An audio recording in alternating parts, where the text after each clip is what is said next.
Hey there, welcome to this week's vlog. I have an extraordinary guest this week. You can see her pretty little face there. I met Miluna Fausch at CEO Space. Did I say Fausch right? Fausch.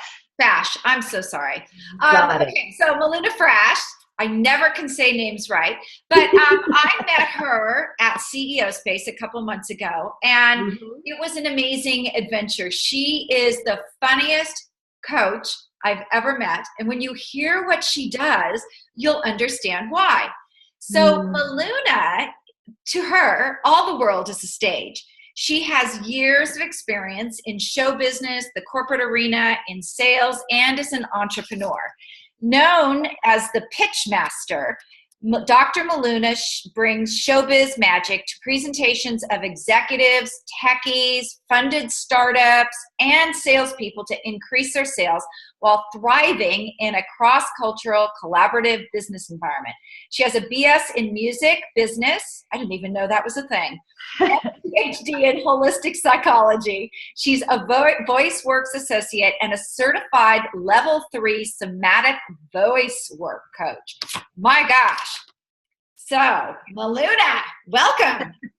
Thank you, Juliet. Thank you. Thank you. So, we were at CEO Space and had the honor of being, I think, at a couple meal tables, and you were everywhere. You have this great energy. And tell us a little bit more about what you teach people. Thank you. The pitch master. So what that means is that we're always on stage. To me, whatever that is, you're always presenting yourself, and every pitch or presentation you do matters. Even if it's two people in the room, you have the opportunity to change someone's life.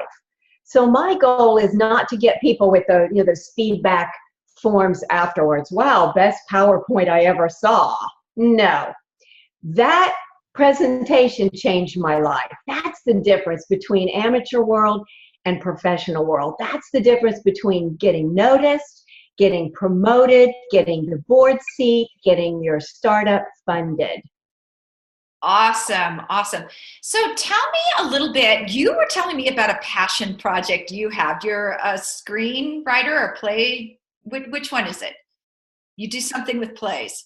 I think I was talking about my cabaret show. Yes. Tell us about that. That is so creative. And I just thought it was such a fun project. You had to share it. Thank you. I learned about the art of cabaret when I lived on the East Coast.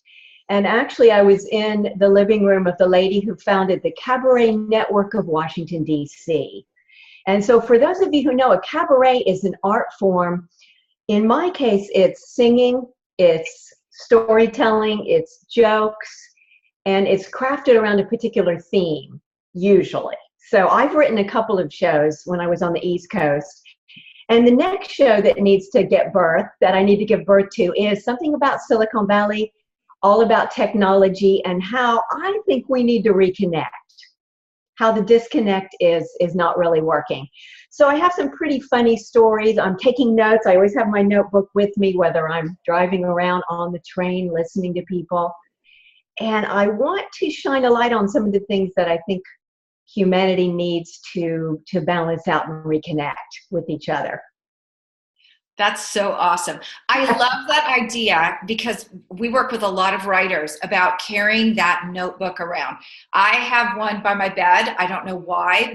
My best thoughts are in the middle of the night when I wake up and I have to write it down because I know I won't remember in the morning. It's like somebody calls you and you're like, you called me in the middle of the night. But I have them in the car. I have them everywhere with me. And I love to do stuff like that, especially when I used to write fiction. If I was someplace and I noticed a unique mannerism that someone, on a table or sitting on a bench, I would write down. What do you do with yours? Same sort of thing, because as you mentioned, that thought of brilliance, that streak of brilliance is gone like that. And then we probably can't remember it, or we'll remember it in a different way. So I'm just taking speed notes, like my own version of shorthand. Oh, interesting how this person just expressed this, or interesting this human behavior. Because as an actor, what do you learn? To observe human behavior. So I'm always observing human behavior. Always, always. So I just have scribble. You know, we doctors, you can't ever read our handwriting, right? So sometimes I'm like, I can't read my own handwriting, but it will turn into notes in my computer. But I like the energy of handwriting. There's something about us writing in our own hand that connects us to our own story and our own energy. Yes, and that's actually how I learn. If I have something I have to memorize, I write it over and over and over, and that's actually what got me through college. Is I was in a major that had a lot of science, so I had to write stuff over and over and over. So I'm a walking like technical book in that respect. So, what are the biggest mistakes you see out there that people are making with their pitches? I think most what I see, especially here in Silicon Valley, right, that where everyone is mostly tech oriented, it's a disconnect. So I see what I call a lot of left brainers, right? The pitch is all about the left brain. So where's the right brain? Where's the heart? Where's the soul? Where's the why? Why are you doing this? Why have you put your whole energy? Why is your family on hold? Why are you sacrificing for this vision? So it's not a whole, it's not a what I call a wholeness. It's showing up in pieces, or people will say, well, the VC, they're all about money. Yeah, maybe, but is that the VC you want? And I would argue that a true angel investor or a VC is also investing with their heart and their emotions, whether they admit that or not. I've been around them long enough to see, you know, there's more to it than that. So we don't want to turn it down to just a left brain PowerPoint presentation. What a yawn fest. That's a yawn fest. Mm-hmm.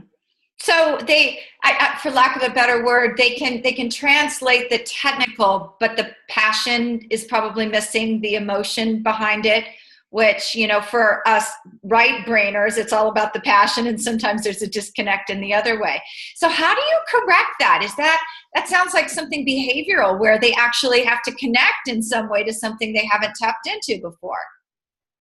Is true. I like to say that I turn them up. It's their own voice.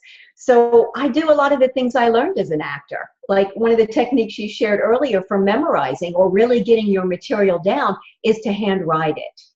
So we practice. I audio tape them. I might video them. Usually I video, because once you can see how you are to a camera, you'll see the physical things that you're doing.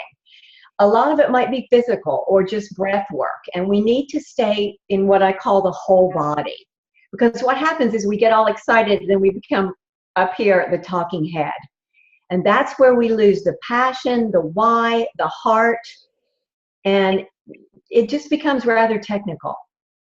So my job is to kind of help them pull out or become that character at least as long as the pitch, right? And then I say, when you go home, you can turn into your introverted engineer self again. But we need to put on another hat and turn up a different part of yourself. So it's practice, practice, practice with different techniques in different ways, and asking them to think differently and behave differently. Yeah, that is so cool, because that analytic side of the engine, I mean, over analytic. Yes. I've been with some of them when they go over contracts, and it's, you know, what if the sky is blue? It's like a 5-year-old sometimes. They're super smart, but it's like a 5-year-old. Why is the sky blue? What if this? What if? And that's what they're trained for. Yes. But sometimes when they're doing, you know, something that has to be a little bit creative, that training is a little bit too much in it, I guess is the way to say it. They're trained to ask questions, not being, you know, really bringing forth all that emotion inside of it. So what do you do with the music in that text? I mean, you're not musically, do you do anything with it in there? With the music? Yeah. Not usually. I mean, I work on the voice, what I call the rhythm of the voice, or maybe getting some more dynamics in there. I had one recent client, we did do a little singing, because he's actually a drummer.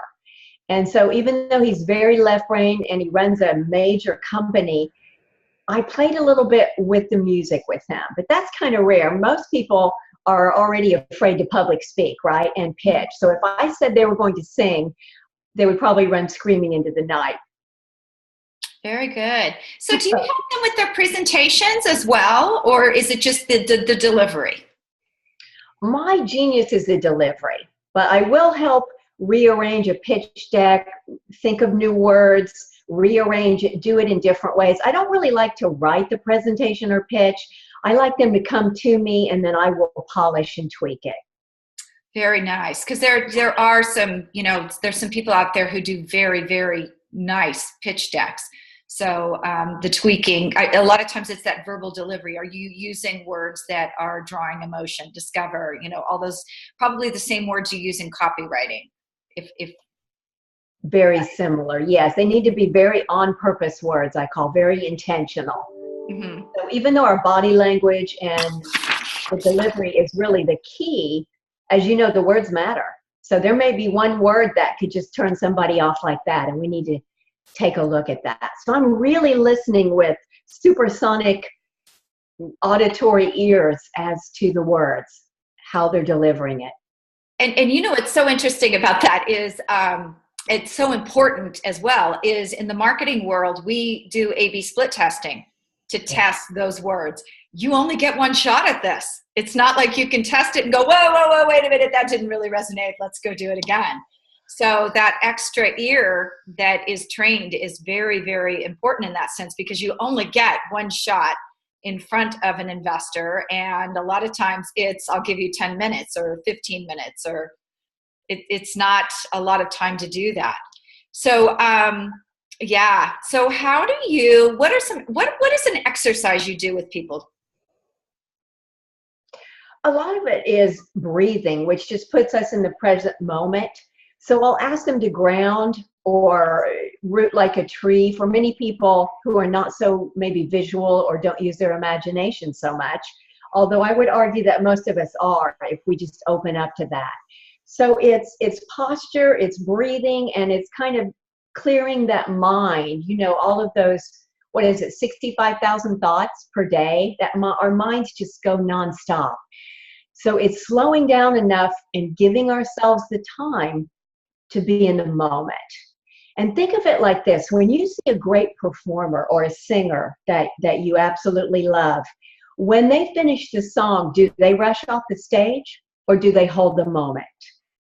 Yeah. They hold the energy. Yes, they hold the moment. That's the difference between, again, amateurs and professionals. So if I can teach them to give themselves enough time, it's worth it. How much money do you want to raise, or how badly do you want this promotion? This is your career. This is your life's work. This is what matters to you. So let's slow down and stay in the body. So there are rooting exercises, breathing exercises. Closing the eyes is very important to get into the present moment. So some things like that. That's where we start. Oh, that's cool. So typically, how many sessions does it take for you to get someone ready? Like, I'm trying to think, if they have a presentation to give, how far away from that presentation would they start? Because I would imagine it's like me. People bring you a book and it's like, I need it published in a month. Yes. How much do you reasonably need time out to be able to do a really good job with someone? Ideally about 6 weeks. That's what I like. Some people wait until the last minute. So I'm always encouraging people, don't wait till that last minute. You're not going to be able to change the habits. Yes, there's going to be too much stage fright around this. If they're really, really good, 3 to 4 sessions, and we can get them there. Most people, I find, overestimate their ability. And I'm very kind when I say that, but it's like everyone thinks they're a good driver, and we know they're not. So, yes. People will say, I present all the time. And my question is, but how are you presenting? Uh-huh. You may present all the time, but it might, let's be real, it might suck all the time. You may not really understand how you're coming across and how you're presenting. Just because you do it doesn't mean you're great at it. No, I agree. We use a lot of assessment marketing in what I do, because people come to the table and they think they have these fantastic social media skills, and a lot of times they don't. They're, it's like, oh, 2013 called, they want their social media back. You have to. I love the assessment marketing because it shifts the focus from me to let's look at you now. And, they really have to maybe bite a bullet and admit that that might be what's failing around what they're doing. So I can see that, that would happen, and they would think, oh, I'm terrific, I don't even need her. But then they find out they actually do. So you, go ahead. Yes. It would be much wiser to hire the professional. Yes, hire yourself, hire me. Get the skills you need. Get that training. It's worth it. If you're really going to play at your best A game, you need to master those skills. And how do you do that? By hiring a mentor, by hiring someone to work with you. Yes, I agree. There's that other thing too about, you talked about public speaking, and people are so afraid of it. I can stand in front of a smaller room, like probably up to 30, 40 people, and I have no problem. The minute I walk into an auditorium and it has, 100, one time I was 300 people, my legs literally start to shake. And it's the same people. So is that what you talk about? That's what you mean when you talk about, the fear factor there?